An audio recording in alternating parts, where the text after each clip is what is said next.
પાવી જેતપુર વિધાનસભાના ધારાસભ્ય શ્રી જયંતિભાઈ રાઠવાની અધ્યક્ષમાં તિરંગા યાત્રાનું આયોજન કર્યું હતું। પાણીબાર આમટેકરીથી પાનવડ સુધી ઠેર ઠેર સ્વાગત કરાયું હતું। 10 કિલોમીટર લાંબી યાત્રા યોજાઈ હતી।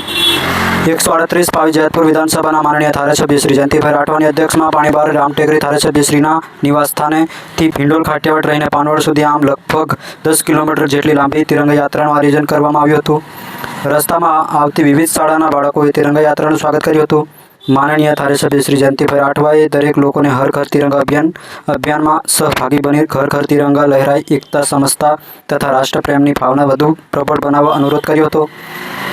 તેમજ તિરંગાનું માન સન્માન જળવાઈ રહે તે સાચવવા પણ સૌને આહ્કાર કર્યો હતો। પાણીબારથી પ્રભાર થયેલી રેલી પાનવડ નગરમાં ફરી પંચ પાંડેશ્વર મંદિર ખાતે પૂર્ણ થઈ હતી।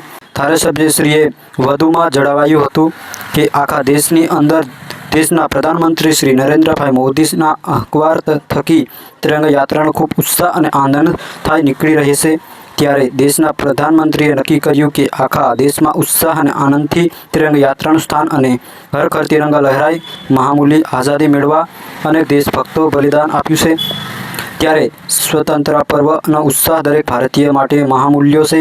હર ઘર તિરંગા અભિયાન તથા તિરંગા યાત્રાનું માધ્યમથી આવનારી પેઢી દેશ પ્રેમની ભાવ સમાજમાં એકતા અને ભાઈચારાની ભાવમાં વધારો થાય તેવી હેતુથી તેવો પ્રભાર કરવામાં આવ્યો છે। તિરંગો પાણીના શાન છે, ત્યારે આ જ ભાવના સાથે રાષ્ટ્રધ્વજને દરેક ઘર પર લહેરવામાં આવે તેવી અપીલ કરી હતી।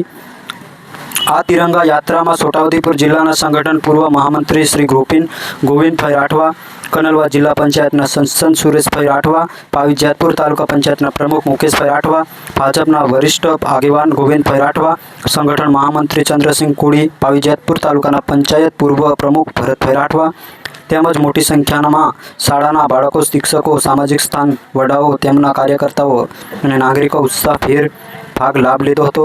આપ જે રહેશો આદિવાસી કમર લાઈવ। હર ઘર તિરંગાના કાર્યક્રમ થકી રેલીઓ દરેક ઓફિસે પોતાના ઘર ઉપર તિરંગા લહેરાવાના જ્યારે કાર્યક્રમો ચાલી રહ્યા છે, ત્યારે એવો જ કાર્યક્રમ અમારા પાનવડ મુકામે પણ અમે સૌ બધા સાથે મળીને સ્કૂલના એસી શાહ, હાઈસ્કૂલના બાળકો, શાળાનો સ્ટાફ, આ ગામના નાગરિકો બધા સાથે મળીને કરી રહ્યા છે। અને આપણે બધા સૌ જાણીએ કે આપણે બધા જે સુરક્ષિત છીએ એ દેશની રક્ષા કરતા નવજવાનોના કારણે। અને આજના દિવસે જ્યારે તિરંગા રેલી આપણે બધા સૌ સાથે મળીને જ્યારે યોજી રહ્યા છે, ત્યારે આજના દિવસે આપણે આપણી દેશની સુરક્ષા કરતા વીર જવાનોને પણ યાદ કરીએ। શહીદ થયેલા વીર જવાનોને પણ આજે આપણે સાચી શ્રદ્ધાંજલિ અર્પણ કરીએ। સાથે સાથે નવું જનરેશન જે છે એ આપણને આઝાદી અપાવનારા ક્રાંતિકારી નેતાઓને ભૂલી ના જાય એ હેતુથી આખા દેશની અંદર આવી તિરંગા યાત્રાઓ જ્યારે ચાલી રહી છે, ત્યારે ખૂબ ઉત્સાહ અને આનંદથી આ પાનવડ મુકામે તિરંગા યાત્રા યોજાઈ રહી છે અને બધા સૌ આગેવાનો, બાળકો બધા સાથે મળીને યોજી રહ્યા છે। ત્યારે ખૂબ આજે આનંદનો અને ઉત્સવનો દિવસ, અને આ તિરંગા યાત્રાને સફળ બનાવવા માટે જે સૌ આગેવાનો બધા જોડાયા છે એ આગેવાનોનો પણ આજના દિવસે આભાર માનું છું। અને ફરીથી પણ વીરના જવાનોને અને જે શહીદ થયેલા જવાનોને આજે અમે સાચી શ્રદ્ધાંજલિ અર્પણ કરી।